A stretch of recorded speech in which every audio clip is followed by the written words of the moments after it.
अगले 10 मिनट के अंदर हम रिवाइज कर रहे होंगे chemicals reactions and equation chapter को। लेकिन चैप्टर पर जाने से पहले मैं आपको बता देता हूँ कि हम इस रिवीजन सीरीज में क्या करेंगे और कैसे करेंगे। तो वीकली आपकी 2 वीडियोस आएंगी, एक मैथ्स की और एक साइंस की।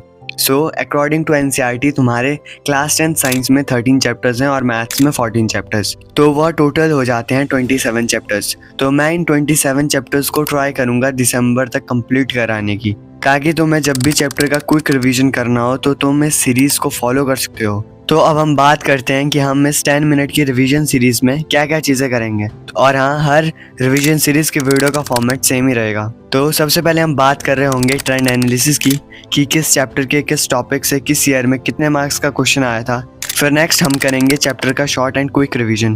देन लास्ट में मैं आपको बताऊंगा 5 most expected questions from the chapter, जिसके बोर्ड एग्जाम में आने के चांसेस सबसे ज़्यादा हैं। और तुम्हें handwritten notes and 5 most expected questions के डिटेल्ड सोल्यूशन मिल जाएंगे टेलीग्राम पर। और हाँ, मैं टेलीग्राम चैनल का लिंक दे दूंगा डिस्क्रिप्शन में, तुम जाकर ज्वाइन कर सकते हो। So hi everyone, this is your Puneet भैया और हम इस वीडियो में सबसे पहले डिस्कस करेंगे ट्रेंड एनालिसिस। तो ये रहा तुम्हारा ट्रेंड एनालिसिस कि किस ईयर में किस चैप्टर से कितने मार्क्स का क्वेश्चन या किस टॉपिक से कितने मार्क्स का क्वेश्चन आया था, तुम ये डिटेल में देख सकते हो। सो आई होप तुमने ट्रेंड एनालाइज कर लिया होगा और इससे हमें पता चलता है कि टाइप्स ऑफ केमिकल रिएक्शन से क्वेश्चन आने की प्रोबेबिलिटी ज़्यादा है। सो अब हम चैप्टर शुरू करते हैं। केमिकल रिएक्शंस क्या होता है?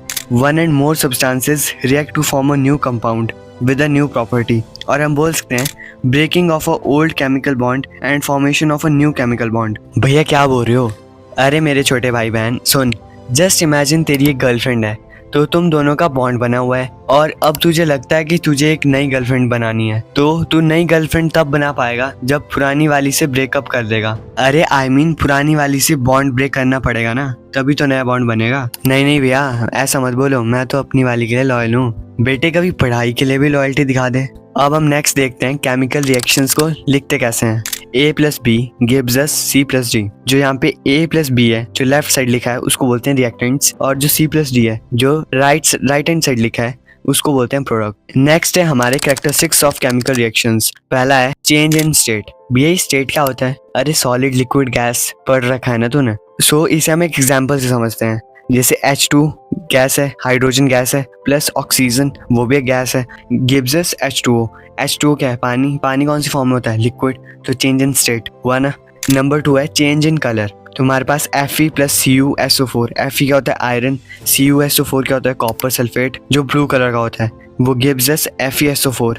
FeSO4 क्या होता है? फेरिक सल्फेट, जो ग्रीन कलर का होता है, प्लस Cu कॉपर। तो ब्लू से ग्रीन हो रहा है, तो चेंज इन कलर। ये भी कैरेक्टरिस्टिक्स है केमिकल रिएक्शन का। हमारा थर्ड है evolution of gas. Zinc plus H2SO4। H2SO4 sulphuric acid, वो कौन सी स्टेट में? एक्वस स्टेट में। एक्वस क्या होता है? Dissolved in water. इसका मतलब है कि तुम्हें H2SO4 लेना है पानी में घुला हुआ। Gives us ZnSO4 aqueous plus H2 gaseous, मतलब H2 गैस रिलीज हो रही है। फिर फोर्थ कैरेक्टरिस्टिक्स है चेंज इन टेम्परेचर। जैसे CaO plus H2O gives us CaOH whole twice plus heat release हो रही है। और यहाँ पे जो CaO है उसे हम बोलते हैं कैल्शियम ऑक्साइड, और हम क्या बोलते हैं इसे? क्यूक्लाइम। और जो CaOH2 है इसे बोलते हैं हम स्लेट लाइम। तो इस रिएक्शन में हीट निकल रही है, मतलब heat release in the reaction, और ऐसी रिएक्शंस को हम बोलते हैं एक्सोथर्मिक रिएक्शन। और जिस रिएक्शन में हीट देनी पड़ रही है वो होती है एंडोथर्मिक रिएक्शन। सो अभी अपने अपनी आइज क्लोज करो और ध्यान से सुनो। जिस रिएक्शन में हीट रिलीज हो रही है वो होती है तुम्हारी एक्सोथर्मिक रिएक्शन। और एग्जाम्पल याद रखना, जब तुम चूना कैल्शियम ऑक्साइड को पानी में डालते हो तो हीट रिलीज होती है ना। किस किस ने ये घर में या स्कूल में एक्सपेरिमेंट कर रखा है वो कमेंट्स में बताना। और हमारी एंडोथर्मिक रिएक्शन होती है वो रिएक्शन जिसमें तुम्हें हीट देनी पड़ रही है।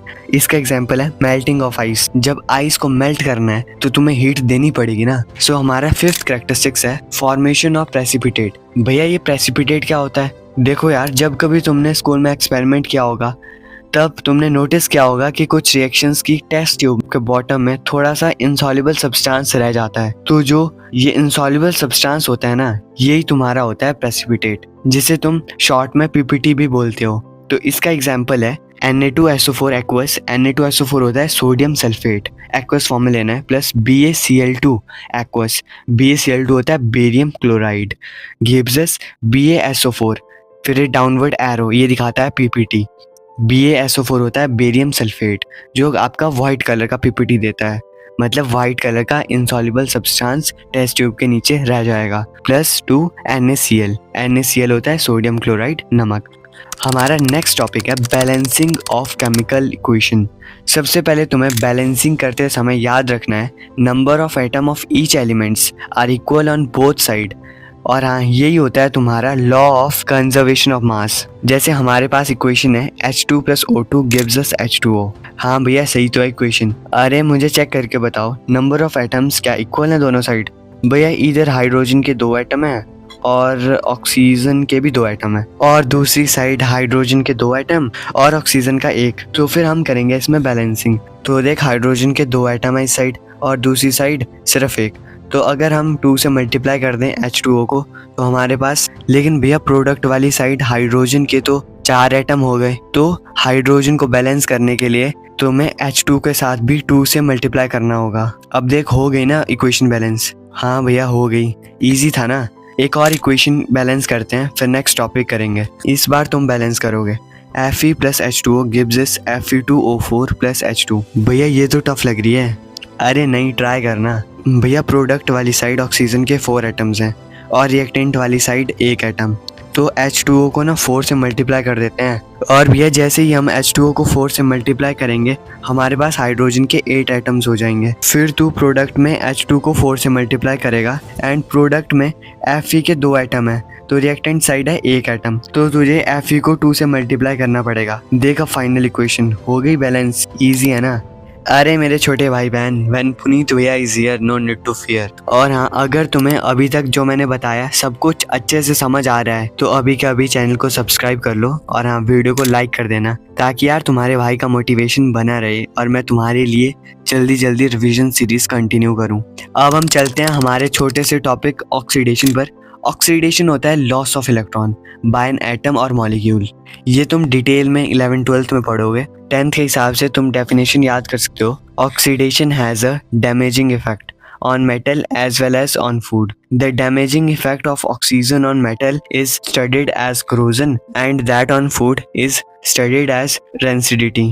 भैया कुछ समझ नहीं आया। अरे देख, ये सिंपली बोल रहा है ऑक्सीडेशन है तेरा डैमेजिंग इफेक्ट, जो चीज को डैमेज करे। लेकिन अगर वो चीज कोई मेटल है तो हम उसे बोलेंगे करोजन, एंड अगर वो कोई खाने की चीज है तो हम उसे बोलेंगे रेंसिडिटी। तो रेंसिडिटी को हम डिफाइन करेंगे oxidation of oil and fats in a food resulting in a bad smell and taste. Next हमारा है हाउ टू अवॉइड रेंसिडिटी।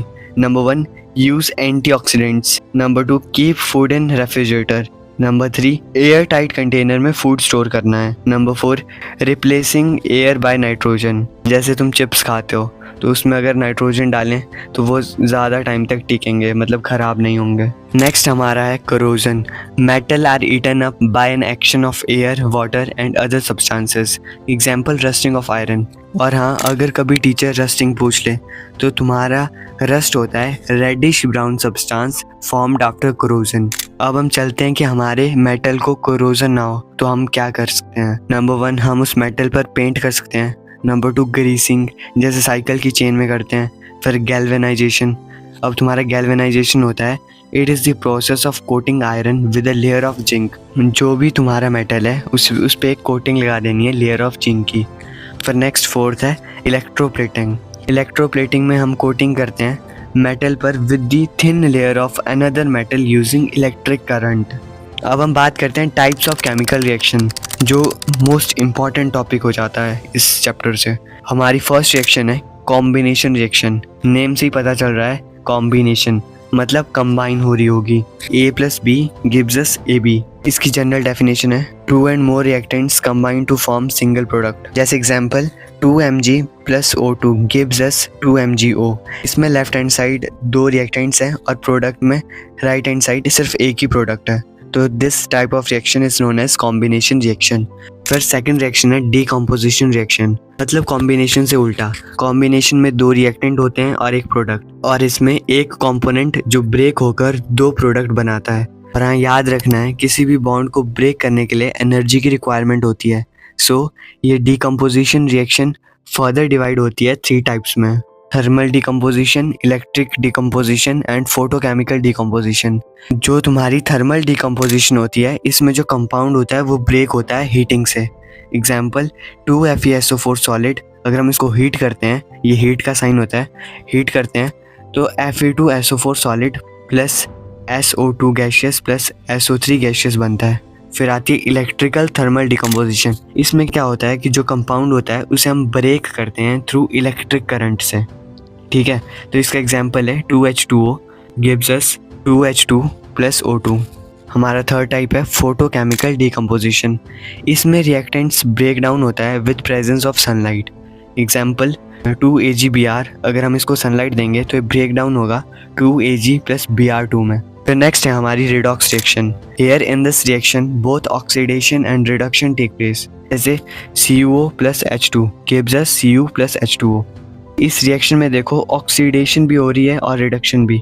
अब H2 ऑक्सीडाइज हो रहा है H2O में, मतलब ऑक्सीजन ऐड हो रही है। It means gain of oxygen atom. H2 oxidise हो रहा है H2O में, सो H2 यहाँ क्या हुआ, रिड्यूसिंग एजेंट।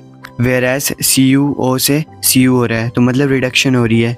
जो CuO है उसे हम बोलेंगे ऑक्सीडाइजिंग एजेंट। एक बार आइज क्लोज करेंगे और ध्यान से सुनेंगे। ऑक्सीडेशन रिएक्शन में gain of oxygen atom and loss of hydrogen atom होता है, और जो रिडक्शन रिएक्शन है उसमें gain of hydrogen atom and loss of oxygen atom, ठीक है। अब हम चलते हैं हमारी फोर्थ रिएक्शन में, वो है डिस्प्लेसमेंट रिएक्शन।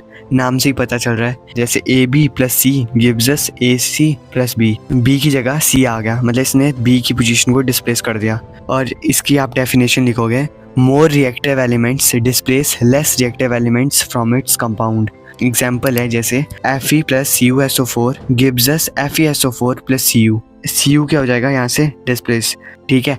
Fe ने Cu को डिस्प्लेस किया, किससे, CuSO4 से। फिर हमारे पास क्या बना, FeSO4 प्लस Cu क्या हो गया, अलग हो गया। फिर नेक्स्ट है हमारी डबल डिस्प्लेसमेंट रिएक्शन। ये भी सेम है। डिस्प्लेसमेंट में क्या हो रहा था, कोई एक किसी को डिस्प्लेस कर रहा था, और अब डबल डिस्प्लेसमेंट में क्या होगा कि एक किसी को डिस्प्लेस कर रहा होगा और दूसरा भी किसी को डिस्प्लेस कर रहा होगा। Two compounds exchange there ion, आप इसको एज अ डेफिनेशन बोल सकते हो। इसे एक एग्जांपल से समझते हैं, जैसे Na2SO4 plus BaCl2 gives us BaSO4 plus 2NaCl। जो यहाँ पे Na2SO4 प्लस BaCl2 है, ये दोनों मिलकर बना रहे हैं न्यू कंपाउंड, और ये एक दूसरे को डिस्प्लेस कर रहे हैं। कैसे डिस्प्लेस किया उन्होंने, जैसे Ba के साथ क्या आ गया, SO4 एंड Na के साथ क्या आ गया, Cl। तो ये क्या होगी, double displacement reaction. So I hope तुम्हारा चैप्टर अच्छे से रिवाइज हो गया होगा। तो कमेंट्स में ज़रूर बताना ये रिवीजन वन शॉट कैसा लगा। वैसे मैंने हर एक चीज़ ट्राई की है अच्छे से बताने की, और अगर तुम्हारा कोई डाउट रह गया हो तो तुम कमेंट्स में पूछ सकते हो, मैं हर एक बच्चे को रिप्लाई करूँगा। और हाँ, इस चैप्टर के 5 मोस्ट एक्सपेक्टेड क्वेश्चंस ये रहे तुम्हारे। Question 1, explain the reaction when an iron nail is dipped in CuSO4 and AgNO3 solution. Question number 2, explain oxidation and reduction with suitable real life examples. Question number 3, तुम्हारा assertion reason है। assertion दे रखा है, reaction of quicklime with water is an exothermic reaction. Reason, quicklime reacts vigorously with water releasing a large amount of heat. And तुम्हारा fourth है, identify the type of each of the following reaction and give reasons. पहली reaction है Fe2O3 plus 2Al gives us Al2O3 plus 2Fe plus heat. Second है PbNO3 whole twice plus 2Ki gives us PbI2 precipitate plus 2KNO3. And fifth है तुम्हारा, with the help of an appropriate example justify the sum of the chemical reactions are determined by. Number 1, change in temperature. Number 2, evolution of a gas. Number 3, change in color. Give chemical equation for the reaction involved in each case. और इन 5 most expected questions के answer तुम्हें मिल रहे होंगे Telegram में, जिसका मैं link दे दूंगा डिस्क्रिप्शन में। और तुम्हें हैंड रिटन नोट्स मिल रहे होंगे इसी चैप्टर के, वो भी मैं अपलोड कर दूंगा टेलीग्राम पर। इस वीडियो के लिए इतना ही। हम मिलेंगे किसी नए रिवीजन सीरीज़ के चैप्टर के साथ। तब तक के लिए बाय बाय, लव यू। और हाँ, सब्सक्राइब करके जाना।